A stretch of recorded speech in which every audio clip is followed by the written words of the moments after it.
ask you, would you, whatever club, whether you're running a club or as a fan of the club, would you take Mbappe on, knowing everything that you know about him?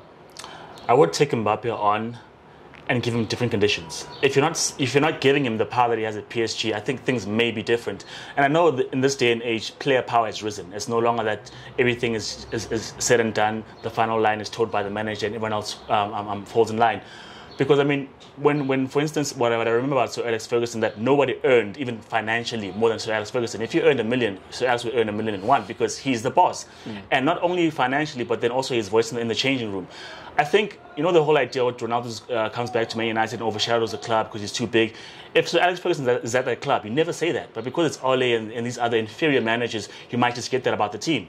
So if you sign Mbappe and you say, dude, you're a player like everyone else. You're not going to tell us what to do, where to go, how to sign players and who to get. You're just a player like everyone else. Would you be confident that he'd listen, though? Look, I know they've created a monster in PSG, but I think he has to, because it's a different environment. He has to adapt, because you can't take your PSG power and plug it in at Liverpool or Real Madrid or wherever. It's a different dynamic altogether. And if you as a club bow to that, then you're in for trouble, you know? So I'd take him based purely on talent, and if you can handle and manage that talent, I think then you're good. If you can manage that talent and say, here's how you're going to adapt yourself, here's how you're going to apply yourself, then you're good. That's the problem with players like Abo Balotelli, Abo Ravel Morrison, that if those guys got it together, they could have applied themselves even better. This guy is flying, he's got talent, but if you can apply yourself better in a team environment, then you're flying. That's why people like Abo Thomas Müller will tell you, Guti, players in Germany would never win the Ballon d'Or because we're focused on the team. We're never on the individual. That's why we can be always competitive at the World Cup, Champions League, because we know what the team dynamic does and why we put the team first. If you get a player thinking like that, which I think you can fall back on in terms of when you are out of form, the team can step up. At PSG, if you uproot Neymar, Mbappe, and Messi, your confidence in terms of that team's ability goes like shooting down into the roots, and you're not believing that you can do anything. You think PSG can win the Champions League because of Mbappe, Neymar, and Messi, not the team. And so if you can give that guy that idea, with Ntwana, we need you and you can play, but even without you, Sekran as a team, but we want you all the time, then you've got a good player in your hands, you've got a good team player. If you can make him more of a team player, take him. Make those rules paramount, that here are the conditions.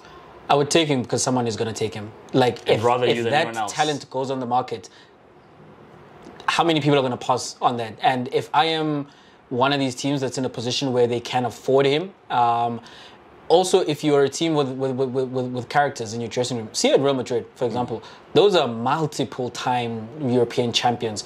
If there's anyone who can put a guy into place, I would imagine it would be them. So if I'm Perez, although Perez might not want to do that because Perez was burned by Mbappe, he feels as if Mbappe led him on, so to speak, and he also made promises to him that he did not keep. And he said as much, that Perez, that he was off of Mbappe. But if he's on the market again, you don't let that talent go to your rivals, because he's going to burn you sometime in the future. And he is still a young man. And you are thinking to yourself, maybe there is something we can do to curb this behavior and to pull him in a different direction. Especially, as I'm saying, if you have leaders in your dressing room. Mourinho was speaking about leaders in one of his interviews, and a dressing room that's like Chelsea, where you've got those men and they understand what this is about. Or people like Müller, who understand team dynamics. I would have him there. You know, but the biggest thing, Chuck, is because he's so talented. And yes, there's things that come with getting that talent, but I am willing to deal with that because Mbappe's a baddie, you know? Like, how many opportunities do you get to be with a baddie? If one is there, like, hey, what's up, I'm available, like, sign me up, you know? Yeah, but you know what I think as well? I think PSG emotionally, as you said, rightfully, they've created a monster, because I remember reading a story, I think a couple of days back, that Michael Richards bought himself like a shiny white, and it was like, one of the players, I think it was Andy Cole or someone, was not impressed. Like, dude, okay, you've got a shiny watch, but what about your parents? Where are they living? It's like, no, where we grew up, that's where they still live. Like, dude, you haven't bought a house, but if you're a watch. Players who are not impressed by your flashy lifestyle won't bow to your talent or the fact that you are a wonder kid. Like, dude, this is real life and this is how it goes. If you have those proper leaders in the dressing room, then it works. But if the people are being told, they would say, hey, I'm jail next, as per the club, then you're not going to win. Because end of the day, what would Idrissa Ganeke say, Mbappe, come back, who's a mark? He's going to be some, dude, Mina. No, you do the work, you know? So I think if you get into a properly cultured environment where there's hierarchy, not based on your talents alone, but based on principles and morals, and the guys who've been there who know better, then you can unleash the boy and you can have a great season. So I agree with you. If he's available, take him. My only concern though is money. If you're paying him, I don't know if you match PSG money wherever he's going, but if you pay him even a little less than that, where do you go with the next contract?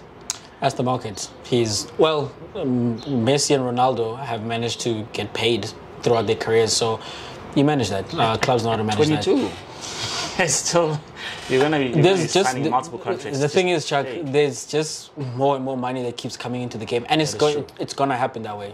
So I'm for players getting the bag, because ultimately if they are the labor, you know, and if it's not going to them, those owners who don't even need that money because they're old billionaires are gonna pocket that money, and that shouldn't be the case. So, and he's worth the money. I think it'd be hard to argue that he's not worth what he's getting paid. If you want it relative to society, of course, those footballers should not be earning that much.